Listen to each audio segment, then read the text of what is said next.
룻기 사사기와 이어지면서 사사들이 치리하던 때에, 즉 권위가 부재하고 리더십이 결여된 시대, 모든 분야와 영역에서 혼잡하고 혼란하고 어지러웠던 그런 시대, 이런 시대의 사람들이 각자 도생이라는 생존의 욕망을 가지고 최소한의 사람에 대한 존중을 부정하며 살았던 시대, 이런 시대가 얼마나 불안하고 두려웠는지 그런 배경으로 시작을 합니다. 설상가상으로 흉년이 듭니다. 흉년은 우리의 삶을 피폐하게 합니다. 에레미야는 가장 큰 재앙을 흉년이라고 했습니다. 혼잡하고 어지럽고 혼란한 상태에 흉년이라는 비극적 상황이 더해졌다. 한 사람, 한 가정, 한 나라, 한 민족, 기쁨을 잃어버리고 평안과 평안이 사라져버린 아주 극단적인 상황과 환경에 처해 있다라는 것을 알 수가 있습니다. 오늘 우리식으로 얘기하면 이런 거죠. 대통령의 계엄, 내란으로 인해서 국가가 혼란합니다. 그죠? 이 혼란한 중에 독감이 유행을 했어요. 그래서 이 병원과 약국에 제대로 이 치료도 안 되고 이 의약품이 조달이 잘 되지 않았습니다. 근데 한번 생각해 보세요. 여기에 지금 저 우한에 전염병이 또 창궐을 했대요. 인도라든지 이쪽으로 옮겨가고 있다. 미국으로 옮겨갔다. 근데 혹시라도 이것이 지금 이 시점에 우리나라에 와가지고 감당할 수 없는 수준이 된다고 한다면 여러분 어떠시겠어요? 제대로 된 삶을 사시겠어요? 못 살죠. 지금 이런 배경 속에 룻기 이야기가 시작이 된 겁니다. 유다 베들레헴 에브랍 출신의 이 가정, 생존을 위해서 모압 땅으로 이주합니다. 이것이 이들의 가장 최상의 결정이다라고 생각을 했는데 결과는 좋지가 않았습니다. 모압으로 이주한 지 얼마나 되었는지 알 수 없지만 이 가정에 남편이 죽었습니다. 이로 인해 아내와 그녀의 두 아들이 남게 되었죠. 아내는 흉년든 땅으로 돌아가느니 모압에서 살아야 되겠다. 모압을 정착지로 정하고 두 아들에게 모압 여인을 아내로 맞이하게 합니다. 하지만 청천벽력과 같은 일이 벌어집니다. 아내의 두 아들들이 후사가 없이 죽고 말았습니다. 그야말로 이 아내는 인생이 저 밑바닥까지 처박히게 되었습니다. 남편도 자식도 손주도 곁에는 이방인 며느리 둘밖에 없이 지금 인생의 가장 밑바닥에 살아가고 있습니다. 모압으로 이주한 4명 중 3명이 죽고 아내 홀로 남겨진 거예요. 이 아내의 이름은 나오미입니다. 나오미는 모압 이주를 통해서 불안하고 두려움 때문에 살기 힘들었던 삶을 한번 살아보겠다고 새로운 삶을 꿈꾸고 찾아왔는데 더 큰 시련이 삶을 덮친 겁니다. 나오미에 남겨진 인생, 이제 남의 손에 달려 있습니다. 심히 수치스러운 처지가 되고 만 것이죠. 그렇다면 이렇게 남겨진 인생 누구에게 맡겨야 할까요? 나오미는 베들레헴의 흉년이 끝났다라는 소식을 듣게 됩니다. 그리고 그 소식을 이렇게 이해합니다. 하나님께서 자기 백성을 돌보셔서 양식을 주셨다. 그래서 모압 지방에서 일어나 돌아가기로 결심합니다. 이처럼 삶은 예기치 않은 일들의 연속입니다. 그렇기 때문에 우리는 그 자리에 주저앉아서는 안 됩니다. 일어나 돌아가야 됩니다. 더 이상 내려갈 곳이 없어 보이는 인생의 밑바닥에서 돌보시는 하나님을 향해 일어나서 다시 돌아가야 하는 것입니다. 오늘 본문은 있던 곳에서 나왔다라고 시작을 합니다. 문자적으로 그녀가 거기 있던 곳에서부터 나왔다 이렇게 번역이 됩니다. 앞선 6절에서 그 여인이 모압 지방에서 돌아오려고 하였다라고 이미 밝힌 바가 있는데 하필 또다시 그녀가 거기 있던 곳에서부터 나왔다라고 하는 이 사실은 다시 밝힐 필요가 있는 어떤 강조의 의미인 거죠. 이에 대해서 구약신학자인 한 교수님은 이렇게 이야기합니다. 거기에라는 단어는 특정 장소가 아니라 일반적인 장소를 가리키는 부사이다. 그러니까 후대의 독자들은 이 본문을 읽을 때 먼 옛날의 이야기로 듣잖아요. 그죠? 모압 하면 우리 모압하고 뭔 관계 있죠? 우리는 더 멀어요. 공간적으로. 시간적으로도 3000년 전 일이에요. 우리에게 아무런 의미가 없는데 거기라고 하면 일반적인 부사라고 하면 우리에게 중립적으로 다가오는 거죠. 오늘 우리들의 삶 속에도 이런 사사들이 치리하던 때와 같은 삶이 있다. 그런 삶에 흉년든 피폐한 삶을 살아가는 환경과 여건이 찾아올 수도 있다. 그러니까 이 이야기는 3000년 전 모압 땅에서 있었던 이야기가 아니라 오늘 우리 이야기일 수도 있다라고 강조하는 거예요. 이 본문을 읽을 때 거기 혹시 내가 사는 삶의 자리라고 적용하면서 읽을 수 있다라는 것이죠. 이로써 나오미만이 아니라 우리 자신의 삶을 돌보고 양식을 주시는 하나님께 돌아오길 원하는 자들은 누구든지 있던 자리에서 나오면 되는 것이다. 있던 자리에서 하나님께 돌아가면 되는 것이다 라고 하는 것입니다. 그러니까 우리는 3000년 전에 모압 땅에서 있었던 일을 오늘 우리들의 이야기로 읽게 되는 것이죠. 어찌되었든지 나오미뿐만 아니라 두 며느리도 함께 생존을 위해 유다 땅으로 돌아오려고 나옵니다. 이들은 현재 유다 땅으로 돌아오는 길에 함께 나서서 걷고 있죠.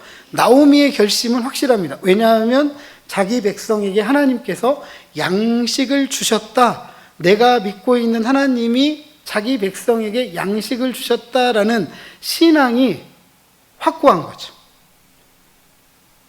하지만 두 며느리는 유다 땅으로 돌아가는 길이 확고할까요? 시어머니가 믿고 있는 하나님에 대한 이런 신앙이 확고할까요? 그렇지 않죠. 그리고 나오미는 고향으로 돌아가는 길이 귀향길이잖아요. 이주자였다가 이제는 귀향길에 돌아서는 거예요. 하지만 두 며느리는 귀향길이 아니죠. 어머니에게는 귀향길이지만 이 두 며느리에게는 이주자의 길을 걷는 거예요. 우리도 고향 잘 안 떠나려고 하잖아요. 이주자의 삶을 살다가도 나중에 어디 돌아가려고 하죠? 고향으로 돌아가려고 하잖아요. 왜 그렇죠? 이주자의 삶이 편치는 않아요. 편치 않는 길을 이 두 며느리가 걸어가야 돼요. 가야 돼요. 가고 싶을까요? 안 가고 싶을까요? 귀향이든 이주이든 돌아가는 이 길은 분명 한 가지는 분명합니다. 생존을 위해서, 살기 위해서 유다 땅으로 돌아가는 길입니다. 이처럼 나오미와 두 며느리가 돌아가기 위해 일어난 것은 불안과 두려움, 절망적인 삶을 포기하거나 주저하지 않고 생존을 위해 다시 용기를 낸 것이죠. 생존을 위해 용기를 낸 이 길에서 나오미가 드디어 입을 엽니다. 물론 모압 땅에서 출발해서 어느 정도 유다 땅으로 돌아가는 길 위에서인지는 알지는 못해요. 그때 나오미가 입을 엽니다. 두 며느리에게 어머니 집으로 돌아가라, 친정집으로 돌아가라 라고 권면을 합니다. 아마도 과부로 사는 것이 나오미 자신 하나로만으로 충분하다 라고 생각했을 것 같아요. 또한 이방인 두 며느리가 남편도 없이 이주자로 살아간다라는 것, 쉽지 않다는 것 알았기 때문에 돌아가라고 했던 것 같아요. 두 며느리가 자녀도 없이 너무나도 젊기 때문에 그래도 새 가정 이루고 안식을 누리며 살아라 라고 생각했던 것이 아닐까, 이런 생각도 해봅니다. 8절에 두 며느리가 자신과 죽은 아들들에게 향한 선대를 보았기에 이방 땅에서 이주민 미망인으로 살아가는 것을 받아들일 수 없었기에 그 보답으로서 두 며느리에게 할 수 있는 마지막 도리가 친정으로 돌아가라 라고 생각했던 것 같습니다. 특별히 어머니의 집으로 돌아가라고 합니다. 일반적으로는 성경에 보면 아버지의 집으로 돌아가라고 합니다. 굳이 그런데 어머니의 집이라고 말을 하고 있는 것은 결혼에 관련된 논의가 이루어지는 장소가 바로 어머니의 집이기 때문에 그래요. 그러니까 나오미는 두 며느리가 친정집으로 돌아가서 어머니하고 결혼에 대한 이야기를 잘해서 새 가정을 꾸려라 라고 권면을 하는 것입니다. 그래서 긴 여행길에 두 며느리를 고생시키고 싶지 않았던 거예요. 그리고 두 며느리를 축복합니다. 8절 하반절. 너희가 죽은 자들과 나를 선대한 것 같이 여호와께서 너희를 선대하시기를 원한다라고 합니다. 선대, 혹시 펜을 가지고 있다면 이 선대라는 단어에 좀 밑줄을 긋든지 동그라미를 치든지 하시면 좋을 것 같아요. 히브리어로 헤세드라고 하는데 성경에 굉장히 많이 등장하고 우리 성경에는 다양한 단어로 번역이 됩니다. 그만큼 이 단어가 가진 함축적 의미가 많다라는 거예요.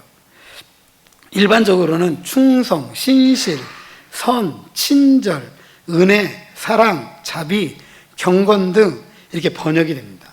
근데 캐서린 사컨펠드는 헤세드의 개념을 이렇게 정의합니다. 약한 자가 공궁에 처해 있을 때 강한 자가 그럴 의무가 없음에도 불구하고 자발적으로 보이는 언약적 충성이다. 약한 자가 공궁에 처해 있을 때 강한 자가 돌볼 의무가 없어요. 그럼에도 불구하고 자발적으로 보여주는 언약적인 충성. 전통적인 의미에서 충성은 뭐죠? 전통적인 의미에서의 충성. 누가 충성하죠? 윗사람이 충성하나요? 아랫사람이 충성하나요? 아랫사람이 충성하죠. 하위자가 상위자에게 보이는 태도가 충성이에요. 그런데 헤세드는 반대로 이야기합니다. 상위자가 하위자에게 보이는 충성이다.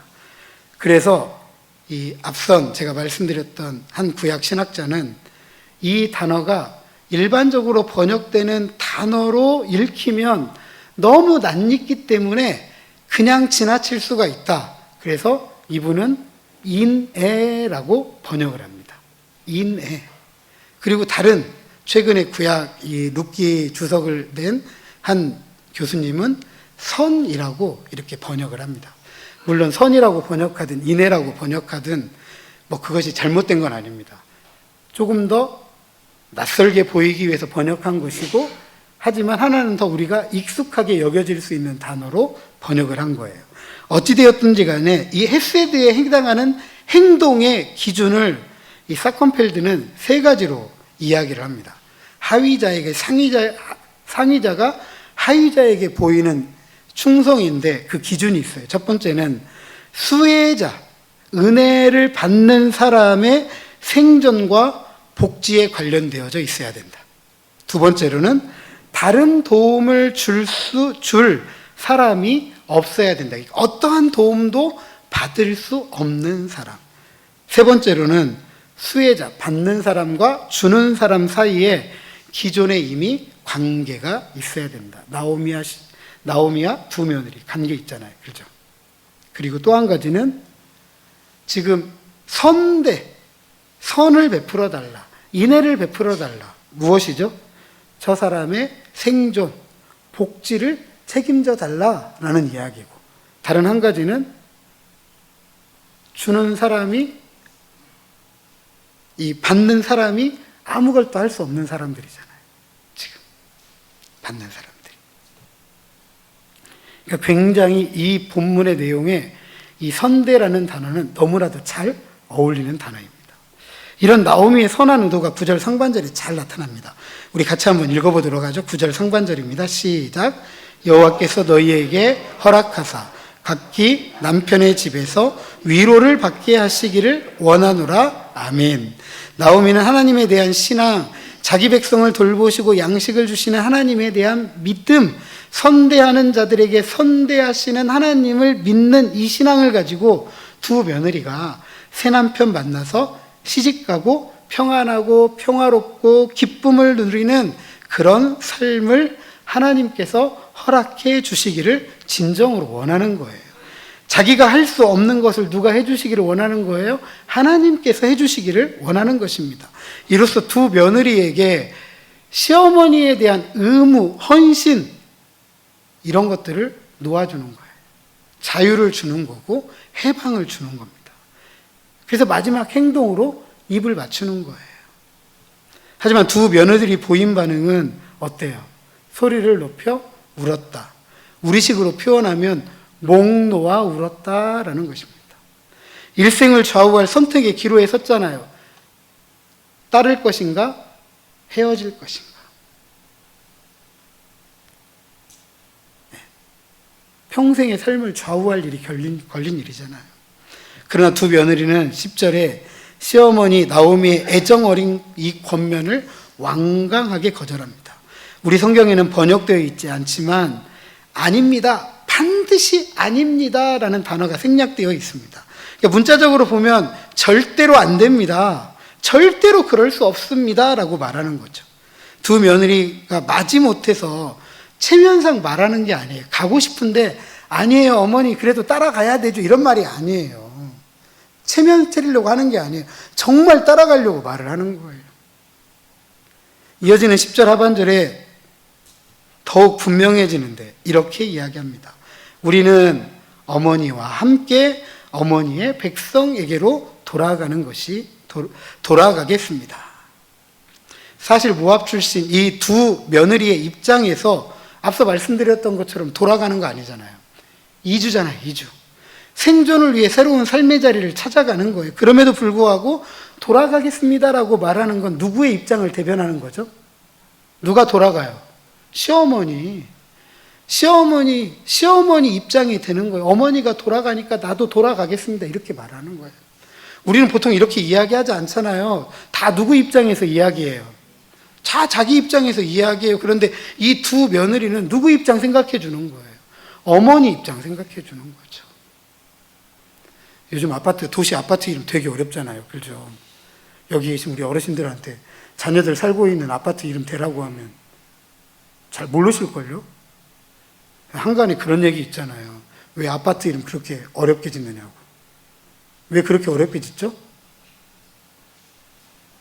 다 아시네. 찾아오지 말라고. 어머니 삶은 어머니 삶, 우리 삶은 우리 삶. 서로 신경 쓰지 말자.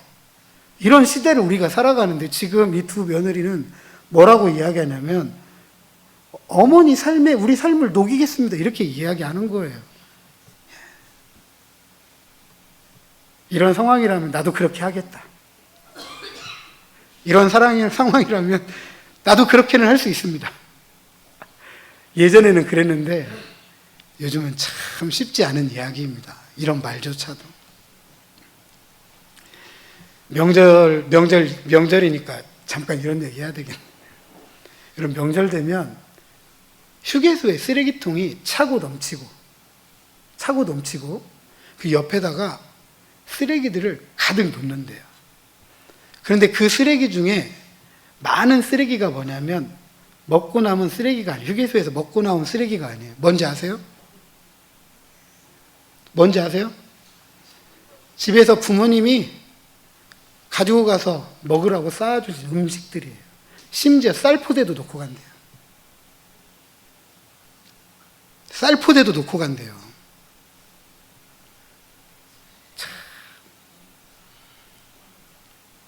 좀 눈물 나지 않아요?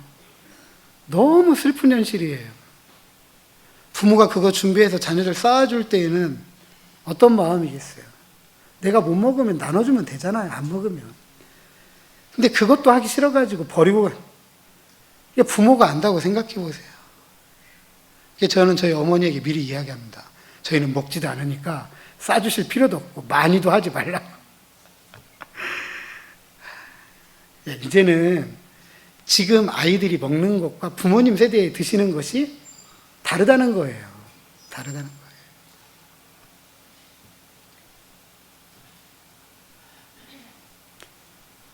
그만큼 나오미와 두 며느리가 강한 유대감을 갖고 있는 것입니다. 인간적으로 참으로 애틋한 순간입니다. 돈으로 이해관계를 따지는 우리 시대의 돈으로 이해관계를 따지면서 생존을 위해 몸부림치잖아요. 그러지 않아요? 나하고 돈으로 이해관계가 맺으면 꽉 붙잡고 아무런 관계가 아니면 뒤도 돌아보지 않잖아요.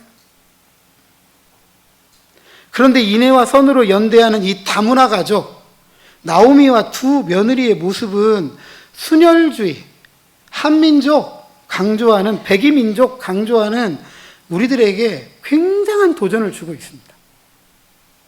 이런 두 며느리의 태도에 대해서 다시 나오미가 입을 뗍니다. 더욱 강하게 돌아가라고 권면합니다. 그런데 이렇게 명령할 때, 권면할 때 더 많은 분량을 할애하고 있어요. 앞선 권면보다도 훨씬 더. 사용하는 단어들도 많고 이미지가 굉장히 강합니다.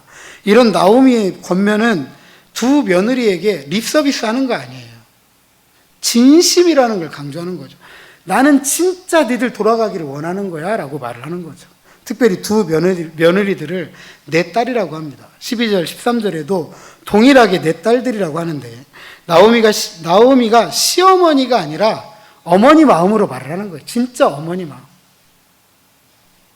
진짜 이 며느리들을 걱정하고 있고 진심으로 이 두 며느리들의 앞날이 행복하기를 원하고 있다라는 것을 보여줍니다.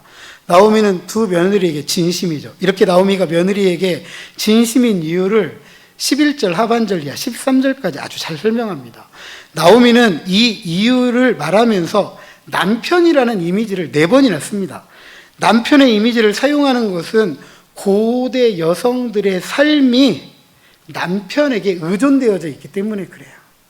오늘날에는 남편이든 아내든 경제권을 가지고 살아가고 한 사람 한 사람의 이 어떤 인권, 인간의 존엄성을 존중해 주는 것을 우리가 이해를 하고 있기 때문에 지금 이 이야기를 이해할 수도 없지만 고대에는 여성은 여성으로서의 존재 가치가 없어요. 항상 남편이 있어야 돼요. 남편이 없으면 누구라도 있어야 되냐면 아들이라도 있어야 돼요. 근데 지금 이 시어머니와 두 며느리는 남편도 없고 아들도 없는 거죠. 나오미는 이렇게 이야기합니다. 나 임신할 가능성이 없다. 임신할 가능성이 있다. 그 말은 나이가 많다는 거예요. 또 뿐만 아니라 남편을 둘 가능성도 없어요. 나이가 많은데 무슨 결혼을 해요. 결혼을 못하니까 뭣도 얻을 수 없어요. 자식도 얻을 수 없어요. 자식도 얻을 수 없어요. 뿐만 아니라 혹여라도 이렇게도 말하는 거죠. 내가 결혼했다. 임신도 했어. 혹 아들을 낳는다고 하자. 근데 니들이 나이가 많아져. 그때 가면 결혼할 수 있다 없다? 없는 거예요. 또 한 가지는 그렇게 기다리도록 너희들을 내가 붙잡아 놓을 수도 없다라고 이야기를 하는 겁니다.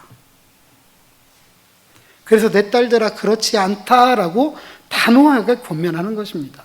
두 며느리를 위해서 나오미가 할 수 있는 것은 아무것도 없다. 그러니까 너희들 살 길을 찾아서 돌아가라라고 말을 하는 겁니다. 이렇게밖에 할 수 없는 자신의 처지 나오미가 이렇게 고백합니다. 13절 하반절 여호와의 손이 나를 치셨으므로 나는 너희로 말미암아 더욱 마음이 아프다. 문자적으로 번역하면 나는 너희들보다 더 마음이 쓰다. 여호와의 손이 나를 치셨기 때문이다. 나를 향해 손을 뻗쳤기 때문이다 라고 합니다. 이런 문자적 번역이 훨씬 더 나오미의 지금의 실존을 잘 표현해 주는 것 같아요. 왜냐하면 나오미는 남편과 두 아들을 잃고 홀로 남겨진 존재입니다. 그렇다면 나오미는 슬픔의 노래를 불러야죠. 애가의 노래를 불러야 돼요. 이처럼 아프다라고 말하는 것보다는 뭐라고 하는 게 훨씬 더 좋아요? 쓰다. 쓰다. 우리 어른들도 보통 몸이 아프면 입이 쓰다라고 이야기를 많이 하시더라고. 음식이 안 넘어간다는 거예요. 그게 훨씬 더 아프다라는 표현이 저한테는 더 다가오더라고. 아, 이분이 아프시구나. 이분이 지금 굉장히 힘드시구나. 나오미도 마찬가지예요. 아프다보다는 내 삶이 써 이거입니다. 내 삶이 써. 또 한 가지는 나오미가 두 며느리 때문에 쓴 게 아니잖아요. 그죠? 두 며느리 때문에.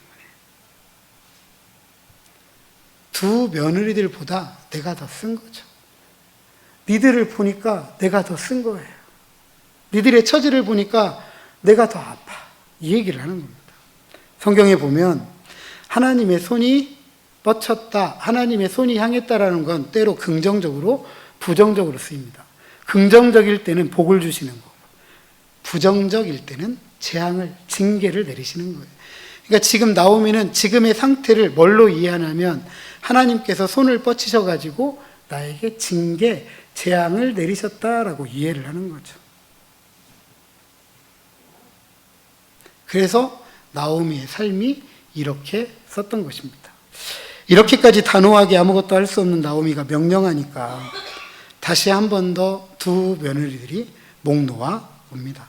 아마도 진심 어린 마음을 담은 이 어머니의 권면을 더 이상 따르지 않을 수 없다라는 것을 알 수 있기 때문이었죠. 이에 오르바가 나오미에게 입을 맞춥니다. 하지만 롯은 나오미를 붙잡습니다. 붙쫓았다. 우리 성경에는 아마 처음 쓰이는 단어인데 이 룻기 안에서만 3번 더 쓰입니다. 4번 쓰입니다. 아마 그 단어도 여러분들이 한번 동그라미를 쳐놓으면 좋을 것 같아요. 왜냐하면 이 단어가 언제 쓰이느냐, 창세기 2장 24절 하반절에 남자가 부모를 떠나 그의 아내와 합했다라고 할 때 합했다라는 단어가 붙였다라는 단어입니다. 표준 세번역 성경은 이렇게 번역합니다. 롯이 시어머니 곁에 더 달라붙었다. 오르바는 작별의 입맞춤을 하고 떠나갔지만 롯은 시어머니 옆에 더 달라붙었다. 하나가 되기 위해서 달라붙었다. 앞선 최근에 룻기 주석을 쓴 교수님은 이렇게 번역합니다. 롯은 그녀를 꼭 붙잡아 안았다. 어머니 나는 못 떠나요 라고 하면서 꽉 붙잡은 거예요. 시어머니에 대한 이 룻의 충성을 잘 보여주죠. 오르바의 입맞춤과 룻의 붙조침이 대조됩니다. 룻의 붙조침은 앞선 두 며느리들이 나오미와 죽은 아들들에게 행했던 선대, 헤세드의 구체적인 삶의 모습인 거예요. 사랑하는 성도 여러분, 많은 목회자들이 이 본문을 설교하면서 시어머니를 떠난 오르바를 정죄하기에 바쁩니다. 물론 오르바가 모압에서 여호와께로 돌아온 여인이 되지는 못합니다. 그러나 오르바는 나오미가 했던 행동, 이주자에서 귀양자로 바로 그 길을 떠났을 뿐입니다. 나오미도 고향으로 갔고 오르바도 고향으로 갔어요. 오르바가 고향으로 돌아간 게 잘못됐다라고 한다면 나오미도 고향으로 돌아가는 게 잘못된 거 아닌가요? 그게 공평한 거죠. 따라서 오르바가 고향으로 돌아간 것은 나오미가 개인적으로 자기 고향으로 돌아가는 것처럼 오르바도 자기 고향으로 돌아가야 살 수 있는 거예요. 그렇게 돌아가는 삶은 아주 개인적인 삶이죠. 나오미도 자기가 결정해서 돌아갔던 것처럼 오르바도 자기가 결정해서 돌아간 거예요. 그것도 누가 주장한 거예요? 오르바가 주장한 거 아니에요. 시어머니가 진심 어린 권면을 통해서 보낸 거예요. 죽은 아들들을 위해서, 그리고 살아있는 시어머니인 나오미를 위해서 선대했기 때문에 너도 돌아가서 하나님께서 선대해 주시기를 원하노라 라고 하면서 삶의 자유를 준 거예요. 한 인간의 존엄성을 인정해 준 거예요. 그리고 우리가 이 땅을 살아가는 우리의 모습이어야 돼요. 한 사람의 인간의 존엄성이 실현될 수 있도록 한 사람 한 사람 한 사람 인정해 주어야 돼요. 근데 여전히 우리 사회에는 차별과 배제, 혐오와 증오가 있잖아요. 한 사람의 인간의 존엄성을 실현하지 못하도록 막을 때가 있잖아요. 우리가 찾아야 될 가장 상식적인 삶의 태도이기도 합니다. 반면에 룻은 이런 상식적인 삶을 뛰어넘은 거죠. 인간의 존엄성을 실현하는 것, 그것을 뛰어넘어서 또 다른 방법을 선택한 거예요. 오르바가 잘못된 게 아니라 오르바보다 더 뛰어났기 때문에 룻이 돋보이는 거예요. 그래서 우리가 룻을 보면서 깜짝 놀라고 감동하는 거죠. 이런 감동이 그냥 만들어지는 거 아닙니다. 룻, 모압 여인이잖아요. 이방 여인이잖아요. 사사들이 치리하던 때가 어떤 시대입니까? 이스라엘이 왕이 없어서 자기 소견에 옳은 대로 행했던 사람들, 지멋대로 행했던 사람들, 지가 맞다고 생각하면 그게 옳은 줄 알고 살았던 사람들. 그죠? 그래서 각자 도생이죠. 최소한의 사람에 대한 존중을 부정하며 살았던 사람들, 그런 시대에 룻은 선대를 그치지 않았던 거죠. 자기도 누군가에게 도움을 받아야 될 사람이지만 아무것도 없는 텅 빈 시어머니의 삶을 보살필 수 있는 유일한 사람이 자기이다라고 생각을 했던 거예요. 신앙이 아니에요. 오늘 우리식으로 이야기하면 의리입니다. 의리. 옆에 있는 분들이 권면하시죠. 의리를 지킵시다. 의리예요, 의리. 근데 우리 시대에 의리 안 지키잖아요. 신의가 어디 있어요? 신의가 어디 있어요?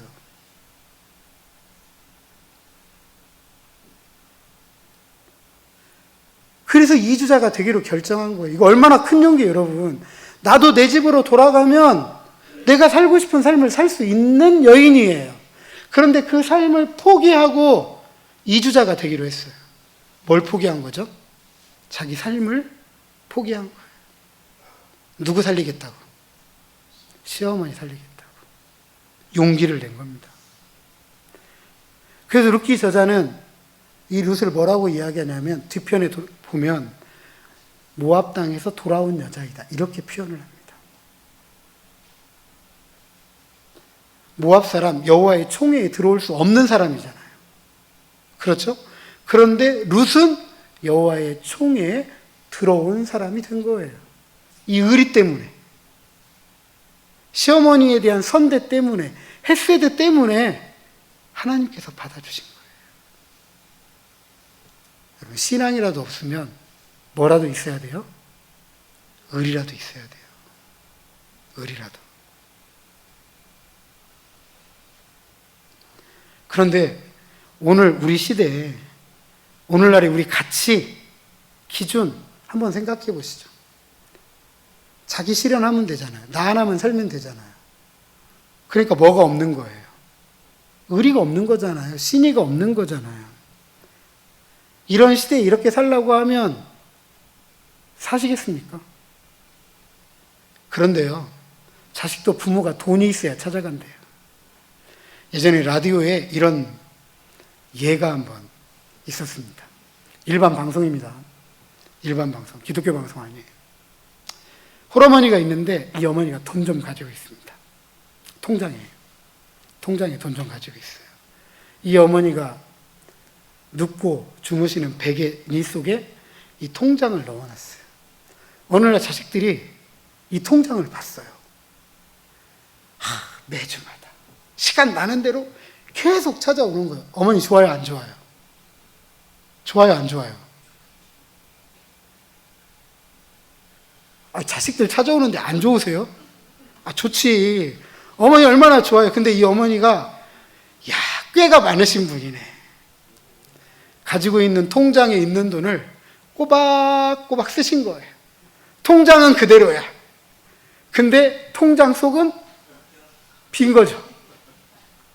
그리고 돌아가셨습니다. 자녀들이 이 통장을 가지고 은행에 갔는데 잔고가 없는 통장. 참 씁쓸하잖아요. 그죠? 씁쓸하잖아요.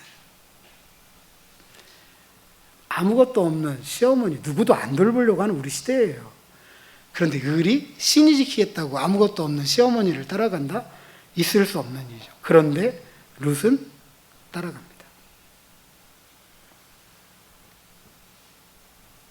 비혼, 독신 빠르게 증가하잖아요. 혼자 살고 싶은 거잖아요. 누구의 간섭도 받지 않고. 이런 시대에 을이나 신의를 지킨다는 건 결코 쉽지는 않습니다.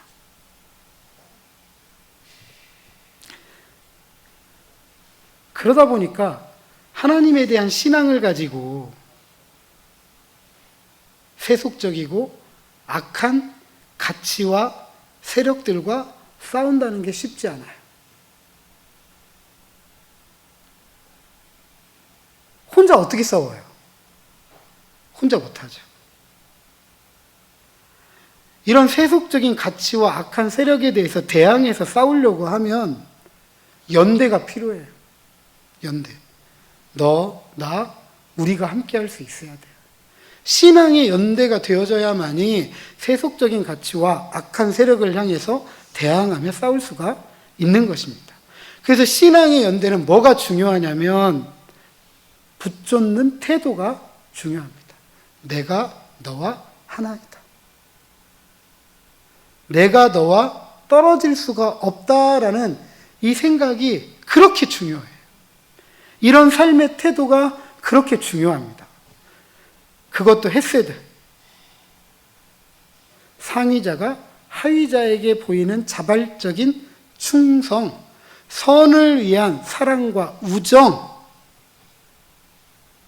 우리가 이렇게 함께 할 수 있어야 되죠. 함께 할 수 있습니다. 용기 내야 돼요. 교회 공동체에 요구되는 미덕이 바로 이겁니다. 충성, 서로에 대한 충성. 이걸 다른 말로 하면 서로에 대한 의리. 여기에 용기를 내야 돼요. 용기를 내야 돼요. 이런 자발적 충성이 저 사사들이 치리하던 때에조차도 반짝반짝 빛났던 거예요. 이런 자발적 충성만이 권위가 부재하고 리더십이 결여된 시대에 모든 분야와 영역에서 혼란하고 어지럽고 혼란한 시대에 각자 도생이라는 최소한의 생존의 욕망을 가지고 사람에 대한 존중을 부정하는 시대, 불안과 두려움으로 살아가는 시대, 이 힘든 시대를 이겨내는 것입니다. 우리 보았잖아요. 12월 3일 날 계엄으로 인해서 국가가 혼란하고 어지러울 때 국민들이 어떻게 연대하는지 보셨잖아요. 누군가는 찬바람과 찬바닥에서 외치고 부르짖을 때 어떤 분들은 그 자리에 함께하지 못해서 커피차 보내고 라면 보내고 빵 보내고, 저도 저 전주 가서 봤더니 김밥 싸오고 따뜻한 어묵 가지고 나오고, 어떤 붕어빵 장사하시는 아저씨는 나와가지고 붕어빵 만들어서 막 주시더라고, 공짜로. 그분들이 그거 아깝지 않다는 걸 몰라서 그렇게 하는 건가요? 다 아까운 거잖아요. 다 멋을 내어놔야 되는 거예요. 자기의 재화를 내어놓아야 되는 거잖아요. 그런데 이런 국가적인 어려움을 우리가 함께 이겨내야 된다라는 것을 알기 때문에 연대하기 위해서 뭐 한 거예요? 자기를 내어준 거예요. 교회도 마찬가지입니다. 교회도 하나님 나라를 위해서 악한 세력과 세속적인 가치를 대항해서 싸우기 위해서 신앙의 연대가 필요한 거예요. 나, 너, 우리. 이렇게 함께 할 때 이겨낼 수 있는 것입니다. 고통 중에 살아가는 이들, 우리가 그들을 붙쫓아서 연대함으로써 잃어버린 삶의 기쁨과 평안과 평화를 회복시킬 수 있습니다. 새롭게 살아갈 수 있도록 하는 것이죠. 이 국가적 혼란 속에서 저는 교회들이 정말 성찰해야 된다고 생각이 돼요. 무엇이 진짜 국가를 위한 길이고, 나라를 위한 길이고, 민족을 위한 길이고, 백성을 위한 길인지. 부디 하나님의 정의를 위해서 헤세드, 상위자가 하위자에게 보이는 자발적 충성을 붙쫓아서 서로 격려하고 위로하고 세워주면서 잃어버린 삶의 기쁨과 평안과 평화를 회복하고 고통 중에 상처 입은 우리 이웃들과 함께하면서 새로운 삶의 가능성을 힘있게 열어가는 저와 여러분 우리 모두가 되시기를 주님의 이름으로 축복합니다.